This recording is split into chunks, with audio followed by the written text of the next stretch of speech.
2025-এর ডিসেম্বরের 4 তারিখ।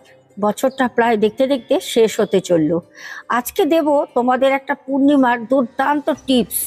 যদি সঠিক নিয়মে সঠিকভাবে করতে পারো, অর্থ, সম্পত্তি, সুখ সব কিছু থেকে তোমরা কিন্তু প্রচুর আজকে লাভ করতে পারো। যদি এই ক্রিয়াটা সবাই করতে পারো, তাহলে কি করবে চলো আমি তোমাদের দেখিয়ে দিই। তার আগে বলবো, আজকের ভিডিওটা সেভ করো, শেয়ার করো আত্মীয় পরিজন প্রিয়জনদের সাথে অবশ্যই।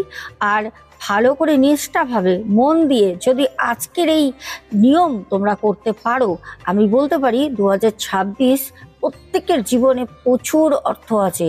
কারণ রবির গ্রহ, রবি হচ্ছে রাজা, আর রাজার কাছে প্রচুর কিন্তু অর্থ থাকে।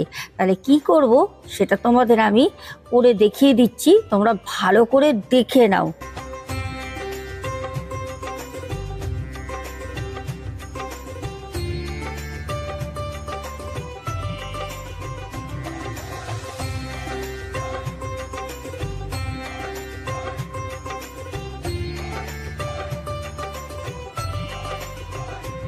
দেখতে পারলে আমি একটা থালা নিয়েছি।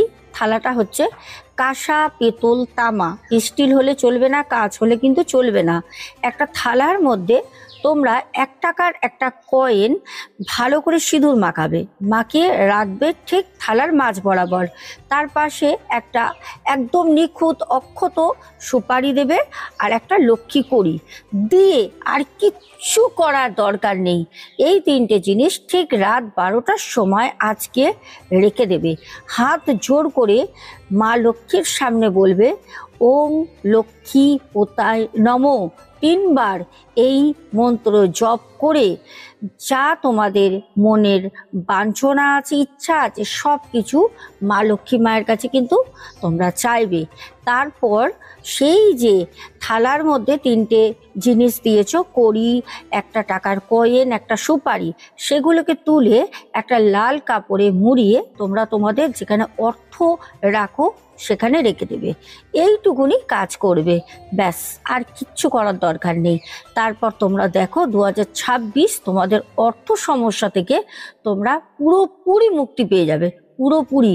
ভালো করে সেভ করে নাও, আর অবশ্যই নিষ্ঠাভাবে করবে, আত্মীয় পরিজন প্রিয়জনকে শেয়ার করে দাও। তাহলে আমরা আবার দেখা করব নতুন একটা টিপস নিয়ে। এখনের মতো সবাই খুব ভালো থেকো। জয় বড় মায়ের জয়। টাটা।